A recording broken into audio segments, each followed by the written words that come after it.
On va commencer directement avec le sujet qui nous intéresse vraiment tous, c'est la situation actuelle de l'OM. Alors, il y a tellement de questions qui arrivent d'un coup, surtout avec les événements récents. On pense notamment au match face au PSG, on pense aux attaques de la commanderie, on pense aux interrogations sur le nouveau coach. Et moi, du coup, j'aimerais bien commencer avec ce dernier sujet et voir, eh bien, celui qui voulait parler, qui serait pour vous le meilleur coach actuellement pour l'OM.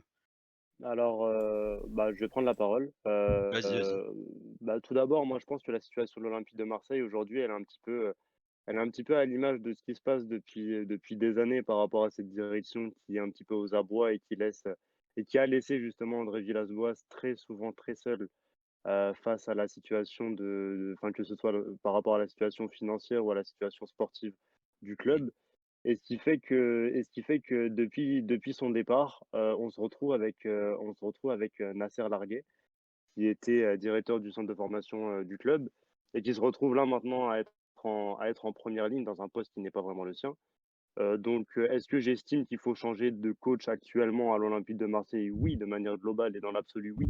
Mais, il faut faire attention à ne pas ramener n'importe qui. Je sais que dernièrement, énormément de noms sortent dans la presse. On a parlé de Sampaoli, on a parlé de Sarri, on a parlé de Lucien Favre, on a parlé ouais. même de Claude Puel. Finalement, je pense que le nom de Sampaoli plaît à notre directeur sportif Pablo Longoria. Et deuxièmement, Sampaoli, enfin, il comment dire? Il retient en lui un petit peu toute la passion que l'OM perd d'année en année à cause de cette direction un petit peu, enfin qui laisse, tout passer et qui est plus concentré par le digital marketing du club que par ses résultats sportifs. Mmh. Et au final, oui, Sampaoli, de par sa passion, de par le fait d'être un petit peu le fils spirituel d'une des légendes en termes d'entraîneur qui est Marcelo Bielsa, évidemment que ça crée une attente et que ça crée quelque chose de particulier chez nous, supporters. Et bien sûr que j'estime que Sampaoli pourrait être un bon choix pour le club. Donc on rappelle la situation rapidement. Ouais, Sampaoli, c'est l'actuel bien entraîneur de l'Atlético Mineiro. c'est Et donc ça. du coup, Ouais. c'est un coach de football argentin. On le connaît notamment, justement, on en parle de lui souvent pour sa grinta. Ouais. Donc actuellement, pour vous, du coup, Sampaoli pourrait combler ce problème qu'a laissé en quelque sorte André Villas-Boas. Mais Moi, sans Heu, vas-y, qui Vas-y, veut Pablito. en fait, Sampaoli, oui, comme tu l'as dit, c'est un entraîneur argentin. Il a fait 6 mois à Séville. Il a remporté des titres avec le Chili. Mmh, Mais actuellement, à l'OM, je trouve que le prendre maintenant, ça serait se presser. Je trouve que ça serait on voit que l'équipe joue quand même mieux avec Largué et qu'il y a une sorte, un esprit qui est revenu, une âme. Je trouve qu'il faudrait que pour une fois, Jacques Henriero, pardon, se donne le temps ouais. d'analyser les entraîneurs qui sont sur le marché et d'attendre et pas se précipiter sur Sampaoli parce qu'actuellement Sampaoli, il faut pas se mentir non plus, c'est le seul qui accepterait de venir. Mmh. Ça, je suis On pas pense à totalement d'accord. non, Non, ça, je suis pas totalement d'accord. Je pense que le poste d'entraîneur de l'OM donne envie à énormément de personnes et ce serait mentir de dire qu'il y a que Sampaoli qui est intéressé par le surtout Le si poste. le club se le fait poste, racheter en oui. plus. Non, le poste, oui, vas-y. mais il Mais y a peut aussi le fait, les entraîneurs français, je trouve j'ai l'impression qu'ils seraient plus réticents à travailler avec Jacques Henriero. Nico, tu voulais ajouter quelque je chose? Bah, c'est surtout si le club se fait racheter quoi, ça donne Ouais, envie. Ça on verra, après, je rentre on pas dans le film, parlerait de bon cette après question après. au-delà du rachat et au-delà de toutes ces questions, un petit peu, hypothétiques parce qu'au final, on n'est même pas sûr que le club, va être racheté ou quoi. Évidemment Ouais. c'est ça. qu'il y a des rumeurs et qu'il y a des informations qui pourraient nous laisser penser à ça, à ce mouvement-là. Mais au final, aujourd'hui, on se retrouve juste avec un Olympique de Marseille qui est, un petit peu largué par rapport aux places européennes, qui se retrouve justement, sans mauvais jeu de mots, avec Nasser Largué sur le banc qui n'est pas sa place, enfin du moins qui n'est pas à sa place. Et en réalité, moi j'estime que, alors peut-être qu'en termes de timing stratégique, ce serait plus intéressant de garder Nasser Largué maintenant et de recommencer quelque chose avec un entraîneur qui serait prêt à rebâtir quelque chose dès cet été. Maintenant, je suis pas sûr que Nasser Largué soit prêt pour ça. Oui, évidemment, il y a eu un regain, un petit peu, qu'on connaît de la part des joueurs qui est très, classique, on va dire, à chaque fois qu'un entraîneur se fait virer, hormis à Nantes, vu qu'ils ont fait le mauvais choix. Mais à chaque fois qu'un entraîneur se fait virer, il y a un changement d'état d'esprit, un changement même au niveau des fondements même du groupe de football. Mais au final, on n'a pas l'impression, je ne vois pas une perspective immense avec Nasser Largué, donc je ne suis pas certain qu'il faille le garder jusqu'au bout. Surtout que j'estime que la quatrième place reste encore jouable. Et récupérer Sampaoli, qui est un vrai coach avec des vraies idées, avec une vraie poigne, parce que je pense qu'on y reviendra plus tard, mais il faudra aussi parler de ce qu'il a fait dans le football aussi. C'est pas un kidam, c'est pas n'importe qui. Donc le fait d'avoir Sampaoli dès mars, dès le mois de mars, pour finir la saison et pour recommencer quelque chose de on va dire, de plus attractif dès l'été, voilà, moi je pense que ce serait un bon mouvement de l'avoir dès mars et de pas attendre justement, Ok. parce que voilà, si Après, moi, j'ai une question. ouais. Imaginons si Sampaoli venait pas maintenant et qu'il venait cet été. Comme on sait, la Marseille, ils sont 9e. Est-ce que, avec leur calendrier, là, prochainement, ils Avec affrontent 2 matchs de Bordeaux. retard. Ouais, Ouais. ils affrontent Bordeaux et Nice. Est-ce que tu penses qu'avec Nasser, est-ce qu'ils peuvent recoller une place européenne? Parce que là, c'est Bah, maintenant. Si Sampaoli, c'est pas fait maintenant, il bah, faudra. bon, je pense que pour les matchs qui va rester, un petit peu à l'image de ce qui s'est passé à Auxerre et un petit peu à l'image de ce qui s'est passé par rapport au match, par rapport au Classico, le 2-0 qu'on a perdu à domicile. Mhm. Oui, c'est vrai que sur le terrain, on a vu un changement d'état d'esprit qui était marquant. On a vu des joueurs qui faisaient plus les efforts, malgré quelques maladresses et aussi quelques déficits en termes de qualité, parce on peut parler d'état d'esprit, on peut parler de tactique, de technique, mais au final, ce qu'on ressort, c'est la qualité intrinsèque des joueurs qu'il y a sur le terrain. Et quand on se présente Exactement. avec Ouais. Nagatomo, Sakai, qui sont deux latéraux d'un ancien temps totalement cramés, et qu'on présente sur un terrain de foot, on peut pas aller très loin, on peut pas faire grand-chose avec ça. Donc que ce soit Largué ou Sampaoli, au final, on arrivera au même résultat. Ce qui est Donc, intéressant maintenant avec Largué, c'est que bon, il change les têtes. Il réintègre Rokia. Paul Lirola, justement, reprend sa place de titulaire, lui qui a été amené au mercato d'hiver.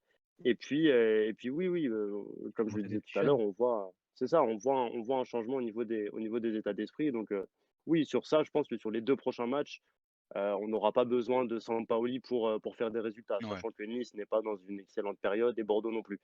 Maintenant, je pense que l'Olympique de Marseille doit voir plus loin, je sais pas, un timing plus long Non, et Ok. et pas seulement les 2 prochains matchs. peut-être pour rebondir sur ce que tu disais, quand je dis qu'il faut pas se presser, c'est la situation, par exemple, quand l'OM a été racheté. C'était Franck Ouais. Massy qui était sur le banc Mmh. et ils se sont précipités à vouloir prendre Rudy Garcia directement et au final, Rudy Garcia, il a fait des bonnes choses et des mauvaises choses.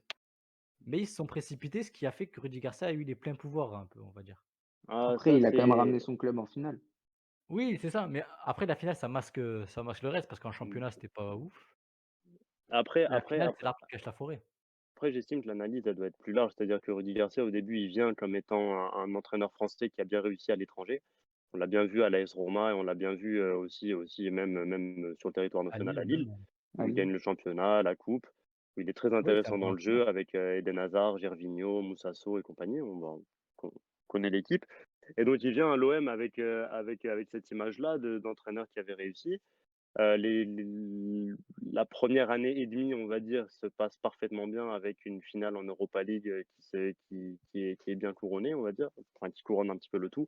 Mais le problème, c'est pas vraiment Rudy Garcia à qui on a donné. Enfin, en fait, le problème n'est pas Rudy Garcia, c'est Hérault au final qui a donné les pleins pouvoirs à Rudy Garcia, qui l'a Hmm. prolongé à un moment où il fallait pas du tout le prolonger, où du moins on n'avait pas les Oui, garanties il fallait sportives justement pour le prolonger. Et au final, on se retrouve avec un marasme, avec une équipe en déliquescence totale qui ne répond plus du tout à son entraîneur et qui tient à l'époque, enfin du moins qui tenait à l'époque sur Balotelli qui a été recruté sur 6 mois. Et on termine la saison justement avec Rudy Garcia en nœud de boudin complet, avec une équipe qui ne répond plus du tout aux attentes. On termine je crois 5e.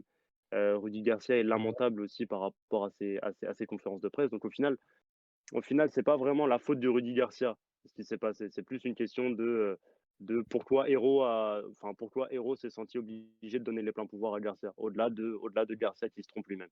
Parce qu'en Alors soi, Garcia aussi a eu les mêmes problématiques que Villas-Boas et s'est retrouvé tout seul oui, très c'est souvent, quoi. Ouais, après, le gros Alors, problème de l'OM, c'est pas forcément ses coachs et ses joueurs, c'est surtout le président Ouais, c'est ça. qui est C'est ça, catastrophique et la qui direction enchaîne n'aide pas les du tout. boulettes. Même si Ouais, depuis que Longoria est arrivé, il y a du mieux. Il y a sportivement déjà, il y a du mieux, je trouve.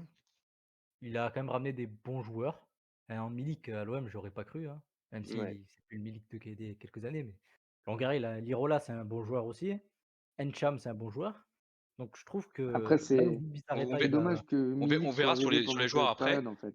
En tout cas, dans le chat, on nous parle de eh bien Dalloglio à l'OM cet été pour pouvoir terminer cette discussion sur les coachs. Qu'est-ce que vous en pensez, Ayman ou Pabito? Je t'en prie, Pablito. Dalloglio, à l'OM, j'y crois pas. Je trouve que Donc toi, personnellement, si t'y ça crois pas. ça pourrait ça pourrait le faire, mais je pense pas que, Jacques Henriero irait sur Dalloglio. C'est pas que je crois pas Mais en lui, c'est Jacques Henriero qui n'irait pas sur lui. moi, j'estime qu'il faut faire attention et il faut savoir, quel profil on veut pour ce club. Si on veut que ce club, vise, Il des faut un sphères, bâtisseur. des hautes sphères européennes Faut acheter des joueurs. et peut-être une idée dans le jeu.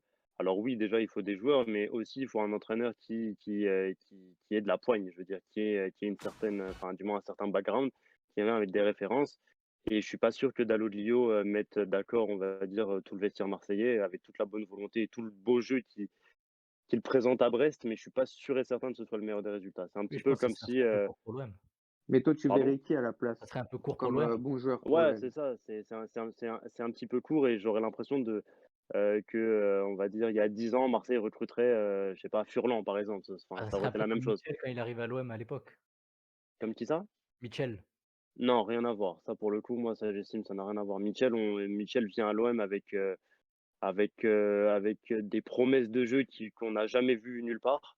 Alors que oui, Dalloglio, on les a déjà vus. Dalloglio, on le voit à Brest, on l'a vu à Dijon. Voilà, c'est un entraîneur qui est confirmé en Ligue 1 et dont on connaît la qualité et le culot tactique, on va dire, par rapport au reste des entraîneurs français. Moi, Après, j'aimerais parler décaler sur un autre sujet qui est très important notamment dans cette sphère marseillaise, c'est notamment la vente du club. On sait qu'il y a potentiellement des contacts saoudiens, je vois quelques fans également qui pistent des avions potentiels. Et moi, j'avais une question potentiellement pour toi en dessous, Pabito, une hein. question un peu interactive. C'est, toi, tu es fan marseillais, on sait que les fans marseillais ont longtemps critiqué Paris pour ses relations avec le Qatar, pour son investissement, en disant que voilà, Marseille, c'est la seule Ligue des Champions sans le Qatar. Est-ce que à la place d'un fan marseillais, en dessous, qu'est-ce que tu dirais si le club se fait racheter par un Saoudien? Est-ce que tu conserves cet aspect un peu historique ou franchement la vente c'est tellement important que tu serais trop content en dessous? Bon, au pire, il répond pas, je vais Ah, parler. je Prends crois qu'il Bah, répond pas, je il a peux un problème de parler au micro. pire. Il y a un problème. Vas-y, Nikos. OK, Nikos, vas-y. Bah, déjà, moi, si je serais supporter de l'OM, franchement, vu la crise qu'il y a, je suis super content qu'on se fasse racheter. Après, comme on dit, ouais, les Marseillais, on sait qu'ils ont pas mal critiqué les Parisiens par rapport au rachat. Donc les Parisiens vont bien aussi critiquer. Après ça, je sais pas du tout. Mais moi, en tant que si j'étais supporter de l'OM, bien sûr que je serais tellement heureux. Attends, je vois mon club qui depuis 10 ans n'arrive pas dans le championnat, qui fait des Ouais, saisons On n'arrive catastrophiques en nulle Ligue des part. Champions. Qui Euh, n'est plus l'ombre de ce- lui-même. voilà, déjà depuis voilà. que Paris s'est fait racheter, l'OM coule. Donc le fait que l'OM se fasse racheter, je serais tellement heureux. Après, voilà, comme on sait, en ces dernières années, la seule critique, enfin, ou les seules critiques des supporters de l'OM par rapport aux Parisiens, c'est l'argent. Donc, après ça, je Ouais. sais pas. Faudrait poser la question à un Parisien. On peut poser la question à Case. Ouais. Bah écoute, Qu'est-ce que, ouais, dis-moi. ouais, bah toi qui es supporter du PSG, comment tu vois ça? Bah Comment tu écoute, vois Est-ce que tu crains l'OM s'ils se font racheter? non, moi je pense plutôt que c'est Est-ce que une. déjà tu iras leur dire ouais, vous nous critiquez alors qu'on s'est fait racheter, mais vous, voilà, je sais pas comment tu. Bah en tout cas, ce qui est sûr, c'est qu'ils nous ont bien critiqué. Là-dessus, ils nous ont beaucoup parlé de Qatar, etc. Mais après, voilà, je pense que ça pourrait redonner un- un- une vraie équipe à l'OM, quoi. Une sorte de. Enfin, remonter l'OM. Ouais, une Ouais, ouais, fondation clairement exactement. pour l'avenir. Exactement pour l'avenir. Et en plus, je pense que l'arrivée du Qatar pourrait donner beaucoup Non, pas que. d'ambition pour le club et ça pourrait donner Ouais, c'est peut-être. l'Arabie Saoudite, mais ouais, Ouais. ça peut Exactement, donner et des je fondations pense pour le que futur. aussi l'OM pourrait aller coller le top 3 pour aller chercher une place avec des champions avec peut-être de plus grands joueurs, de plus grandes ambitions, de plus grands entraîneurs. Après voilà, ça dépend aussi de qui est intéressé ou pas, mais Déjà pour la Ligue 1, c'est super. pour la Ligue 1, ouais, c'est parfait parce que du coup, ça va peut-être redonner un peu plus d'espoir pour les supporters marseillais de gagner contre des petites équipes parce qu'on sait que des fois, bah, Non, mais ça marche pas tout le temps.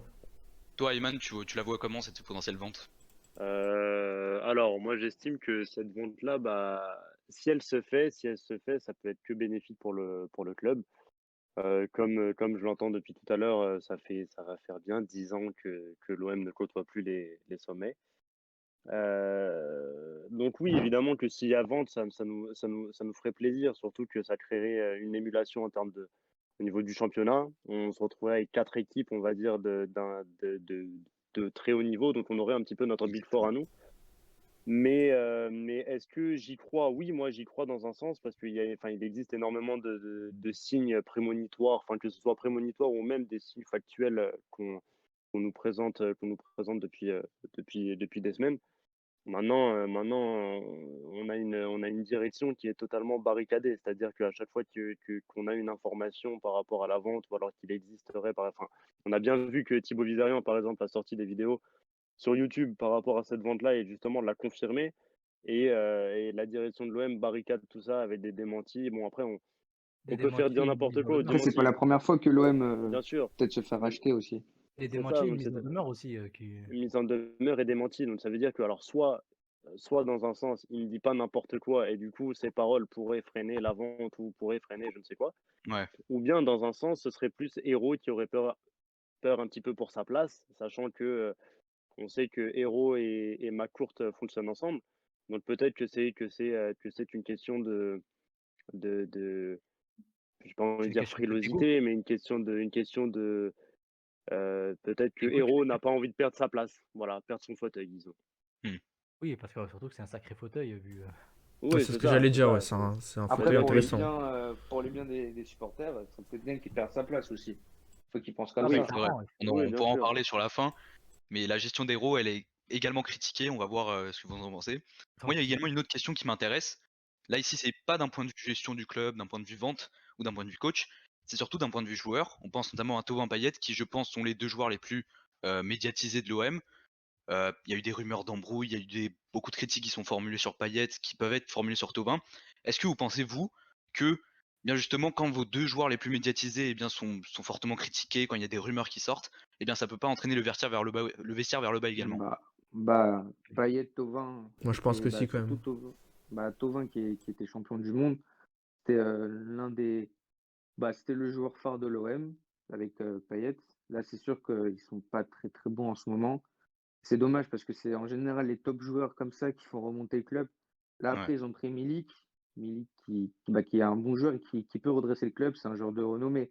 Pour moi, un club qui veut essayer de monter, qui veut essayer de viser des, bah, le sommet, les compétitions européennes, il faut qu'ils prennent aussi des joueurs comme ça, de ce calibre. Si tu peux pas gagner la Ligue 1, par exemple, en ayant des joueurs, voilà, je dirais pas nuls, mais des top joueurs, il faudrait par exemple, on voit le cas avec Paris, Paris qui gagne la Ligue 1 chaque année. ouais. Paris, ils ont Neymar, Mbappé, ils ont Oui, Cavani, et mais là ils prennent Icardi. Là, je dis pas de prendre des joueurs pareils, mais prendre des joueurs un peu plus au-dessus, Qui te des font joueurs passer un cap. Il faut voilà, surtout une bonne après oui, ambiance, exactement. c'est sûr. hein. Il faut surtout une bonne C'est entente, sûr c'est très que important l'entente. Par Ouais, exemple, c'est Dans ouais, un une bonne vestiaire, c'est ambiance, important, par hein. exemple. bah après, pour Par revenir à exemple, Payet et Thauvin, ouais, oui. vas-y, Papito. bah, c'est qu'un effet boule de neige de la gestion de Jack Henriero. Parce Ah, que pour toi, c'est tout est lié? bah, c'est en grande partie lié, parce que tu Thauvin, penses pas qu'il faudrait aussi euh, d'autres nouveaux joueurs qu'il faudrait changer? oui, mais Mais il y a au surtout une fait, question. Ouais, je te laisse. Vas-y, vas-y, Papito, après on non, va non, demander à vas-y, Ayman. je t'en prie, je t'en prie, je t'en prie, je t'en En prie. gros, Vas-y, tu Papito. me corriges, hein, mais en gros, c'est Thauvin n'a pas prolongé, il part libre en fin de saison. Et je crois que ça fait 1 an ou 2 ans qu'il fait un appel de pied au club pour prolonger, qui ne qui lui propose des offres de prolongation, mais pas avec les attentes salariales qu'il veut. Et le problème, c'est que lui, il veut un salaire il a un salaire qu'il juge pas assez haut pour ce qu'il apporte au club. Quand il voit le salaire de Payet, qui ne fout rien, on va dire, hein, même si il a fait des bonnes choses, mais il faut rien. Je crois, il a le double de son salaire. Mmh. Ou il touche 100 000 de plus ou quelque Non, chose non, comme non, ça. il a pas le double, il a pas le double. Non, mais c'est Enfin, une expression. ah, très bien. Ouais, Mais oui, et Thauvin voulait être prolongé, mais le club ne veut pas l'augmenter à hauteur de ce qu'il voudrait. Et ça crée des tensions parce qu'il Alors après, il est avant de donner parti la parole à rapidement. Emma, il y a Mavkos notamment qui confirme que André Villas-Boas avait confirmé sur rumeur dans le vestiaire. Donc ouais, forcément ça vient encore mettre un poids sur ce vestiaire. Ah bah Ayman, ça t'en donne un pensais quoi gros justement coup de ouais, de cette massue. question Ouais. Ayman, tu Bah, pensais quoi de cette question entre Thomas et Payet? moi, entre Thauvin et Payet, alors faut savoir déjà que Thauvin et Payet s'entendent pas depuis très longtemps. Ouais, Enfin, à l'époque de Marcelo Bielsa, il y avait déjà eu des, des des embrouilles altercations. entre les deux, des altercations entre les deux, que ce soit entre lui et Thauvin, entre lui et Gignac. Enfin bref, c'était déjà arrivé. Donc on connaît un petit peu le tempérament de Payet qui n'est pas quelqu'un qui est facile à vivre dans un vestiaire. Et au-delà de ça, quand on voit les résultats de l'Olympique de Marseille l'année dernière, bah, on les a eus, on va dire, sans un Florian Thauvin qui était blessé, avec un Dimitri Payet qui était totalement au centre du jeu et au cœur du projet marseillais. Donc, il s'est senti, on va dire, valorisé à cette échelle-là. Le problème, c'est que cet été, non, pardon, pas cet été, c'était pendant la crise du Covid, donc en mars. Donc, ça a commencé en mars. Euh, Payet avait appelé la plupart de ses coéquipiers, donc l'information est sortie dans l'équipe. Payet avait appelé la plupart de ses coéquipiers pour ne pas négocier la baisse des salaires par rapport justement à cette crise du Covid. Donc évidemment que tout le monde, tout le monde était sûr et certain de ne pas toucher à son salaire et de refuser toute négociation avec la direction qui allait dans ce sens-là. Mais le problème, c'est que Payet a un petit peu pris tout le monde de court en négociant lui de son côté avec cette direction-là pour baisser son salaire et le lisser jusqu'à une date ultérieure. Ouais. Pardon. Donc, ce qui fait que, disons que Thauvin, lui qui cherchait à être renouvelé, s'est senti un petit peu lésé et s'est senti un petit peu lâché dans ce combat-là. Et donc les altercations entre les deux et les brise-billes un petit peu entre les deux sont évidemment confirmées de plus en plus, enfin se sont confirmées de plus en plus. Et on se retrouve avec, voilà, on se retrouve avec un vestiaire qui est totalement brisé en deux, avec les pro-Paillettes, les pro-Thauvin, ceux qui Mmh. comprennent la situation de l'un, ceux qui comprennent la situation de l'autre. Et on se rend compte au final, d'un œil extérieur, que enfin, que d'avoir Payet dans un vestiaire, bah, c'est pas vraiment un cadeau, quoi. Parce il faut d'abord gérer l'homme. On a bien vu tous les problèmes Ouais. qu'il a eu avec Villas-Boas. Il faut gérer aussi l'homme dans le vestiaire. Et j'ai Ouais, le l'impression que caractère. voilà, c'est ça. Et donc, mais au-delà de rendre le collectif soudé, on a l'impression qu'il le brise un petit peu, quoi, de force Mais Ouais. du coup, toi, Et tu serais forcément, ça va pour briser ou tout le contre le vestiaire. transférer? Moi, je serais totalement pour le transférer, mais moi, j'aimerais savoir qui l'achèterait et qui lui donnerait le salaire qu'il a aujourd'hui à l'OM. Je vois aucun club, hormis les clubs exotiques, que ce soit dans le Qatar ou alors aux États-Unis, lui donner. Et j'ai pas l'impression qu'il veuille bouger lui aussi. Moi je trouve Il est ça aussi dommage dans quand son même. Hein. confort et il est aussi dans son confort et c'est aussi comme l'a dit tout à l'heure Pabito, c'est un petit peu de la faute enfin, c'est carrément de la faute de la direction de l'avoir prolongé aussi de son côté, d'avoir lissé son salaire jusqu'en 2024. Je ne sais pas si on se rend Mm. compte. Aujourd'hui, aujourd'hui, je crois, il a 32 ou 33 ans. Nous sommes en 2021, 2024, c'est dans 3 ans. C'est-à-dire on va le garder jusqu'à ses 36 ans. C'est absolument, c'est genre, enfin, c'est pas logique. C'est Surtout pas avec les logique, c'est problèmes pas normal. économiques de Moi l'OM. je trouve ça On va dommage pas quand se même hein, mentir. que Vas-y, Payet. Kais voulait parler. Moi je trouve ça dommage que Payet soit comme ça aujourd'hui parce que c'était censé pour moi être l'un des hommes forts de l'OM qui était censé porter le club parce qu'on se rappelle de ses performances en Europa League à l'époque. Et Ouais, c'est voilà, sûr. il a totalement Même à changé de l'Euro. visage. Est-ce que c'est par rapport. Moi je te rejoins là-dessus, je pense que c'est plutôt par rapport à la direction qu'il a peut-être mal géré ou autre. Et voilà les étincelles de ce qui se passe après des dégâts quoi. Bah justement, ça Exact. fait Payet, une belle transition vers la dernière question et je vais donner la parole à Pabito. C'est notamment sur la gestion du club par jeu héros qui est fortement critiquée. Qu'est-ce qui ne va pas? Qu'est-ce qu'il faut changer pour toi? bah, déjà, ce qui va pas, c'est qu'il maîtrise les supporters et les Marseillais. Il les prend de haut à chaque fois qu'il parle. C'est boulette sur boulette. Il est allé jusqu'à dire qu'il y avait trop de Marseillais qui travaillaient pour le club. Donc, à partir de là, quand le président de l'OM dit qu'il y a trop de Marseillais qui travaillent au club, c'est qu'il n'a pas compris où il était et il est perdu. Je On- pense que lui-même, le poste de président de l'OM l'a rendu fou. Ou alors, c'est qu'il est vraiment très mal conseillé en com et c'est Est-ce qu'il inadmissible. aime l'OM, lui? Je dirais il pas, en fait. c'est un supporter du PSG à la base, hein. Enfin, d'après des échos Ah! Je sens qu'en dessous, tu voulais rebondir sur ça. Non, Mais non, vas-y, mais j'ai continue. vu plusieurs, j'ai vu plusieurs interventions comme celle de Pablito, comme quoi il aurait des problèmes avec Marseille ou même le club. Donc la question se pose, est-ce qu'il aime vraiment Marseille? Et donc peut-être que sa gestion catastrophique vient de là, en Non, fait. mais déjà, il a pas du tout le profil d'un bon président, hein. Ah ouais? alors Bah, on voit dans ses conférences de presse, tout ça, pour moi, il est critiqué, il est ridiculisé. Ah On oui, a il est presque pas ridiculisé, il est aimé. affiché, hein, On il se est totalement rappelle affiché. des matchs qui comptent double, enfin des buts qui comptent double, il avait dit ça à un moment. Ouais, Voilà, ça commence à voilà, dater, c'est mais pas ouais, il avait sérieux. dit. Bah, C'est c'est un vrai qu'il président de collectionne, quoi. l'OM c'est qui un dit mec qui ça, c'est connaît pas rien. sérieux. Je suis désolé, Bah, il c'est est pas détesté, sérieux hein, un surtout. président. Juste terminer avec Nikos. Donc pour toi, Nico, ça serait un changement de président là. Bah, clairement, faut tout changer là. Faut tout Hmm. changer. Voilà, il y en a qui le disent, ils disent que c'est un clown. Oui, Ouais. oui, mais C'est il a pas raison, il est possible. totalement insulté. Il est totalement détesté hein, à Marseille, Non, je le dirais président. peut-être pas détesté, mais Ah, Bah, si, quand même, voilà, pour l'instant, il y a quand même des Si, quand même. banderoles c'est censé à lui Marseille contre lui. Hein. Et c'est lui on qui va terminer représente du le coup. club.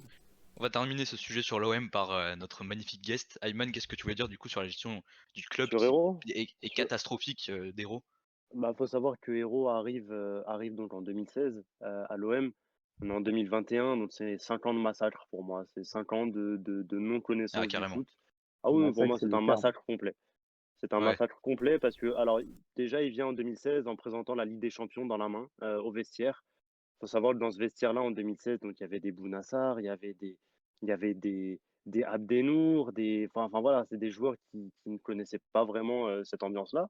Donc il vient, il leur dit voilà, donc moi, l'ambition maintenant, l'ambition nouvelle de cette direction, c'est de ramener la Ligue des Champions. Très compliqué avec l'effectif déjà en place. Donc enfin tout de suite le décor mis est un petit peu bancal. Il Hmm. continue avec une gestion désastreuse avec Rudy Garcia, où, comme on a dit tout à l'heure, il le, comment dire, il le prolonge à des moments où il fallait pas. Il a eu comment on appelle ça, des déclarations très douteuses. C'était au mercato, bah, c'était à son premier mercato estival où il proposait aux supporters de prendre une tisane parce qu'apparemment la direction n'allait pas assez vite. Au final, on a bien vu que de fait de ne pas aller vite, on prenait des Mitroglou en panic buy. Ouais, Donc c'était assez compliqué. Bah, d'année en année, a confirmé son statut de fossoyeur de l'OM, en quelque sorte, exactement. De mauvais jusqu'à en président. arriver à... Est-ce que tu penses que Hérault, son passage à Olem, c'était peut-être une perte de temps pour l'Olympique de Marseille? Ah, mais totalement.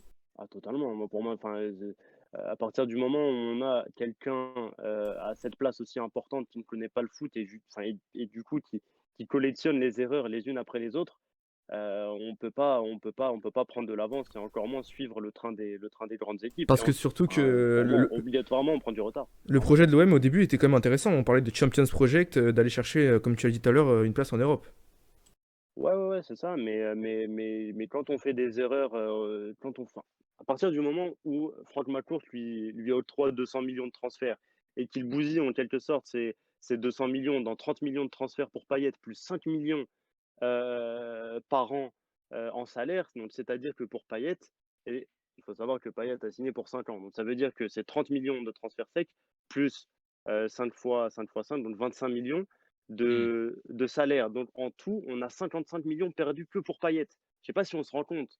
Surtout que Et ouais, l'OM là, idem c'est pour Strootman, catastrophique parce en qu'on oublie argent. Strootman qui a été recruté Ah, 25 millions, à qui on a donné 6 millions, signé 5 ans. 6 millions fois 5, 30 millions de salaire, plus 25 millions, idem 55 millions, donc 90 millions sur 2 joueurs. Je sais pas si on se rend compte. Il a dilapidé une quantité financière qui est inouïe. Donc pour moi, oui, c'est un massacre. C'est un massacre. Le passage Très mauvais. d'Hérault à l'Olympique de Marseille est un massacre. Voilà. surtout Et que y a Mavkos qui termine en disant, hormis des PowerPoint, il a pas fait grand-chose. Bah, je trouve Ouais, que je sais pas c'est si ça ça. résume exactement le passage de Dero à On peut l'OM. terminer, ouais. Ça veut dire Ouais, que c'est voilà, vraiment un comique, c'est c'est comique, sur ça. Voilà. c'est clown.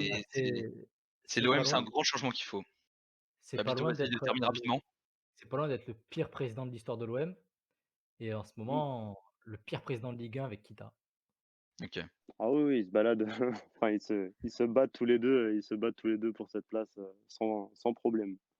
Bon, bah, en Alors tout cas, là, merci à tous. On va mettre un terme à ce sujet sur l'OM pour passer bien à la prolongation de Neymar. un énorme merci à Ayman qui nous a fait le plaisir de venir parler sur son club de cœur. Bah, Donc, je vous en merci prie. beaucoup, Eman, hein. Je vous en prie. On peut me retrouver aussi sur mon Merci Twitter, beaucoup. Balouli Ouais. Ayman, B-A-H-L-O-U-L-I, Ayman. Voilà. Euh, Merci à tous et bonne émission. Merci beaucoup. Merci à toi. Merci, Merci merci. à toi. Bonne soirée. Merci beaucoup.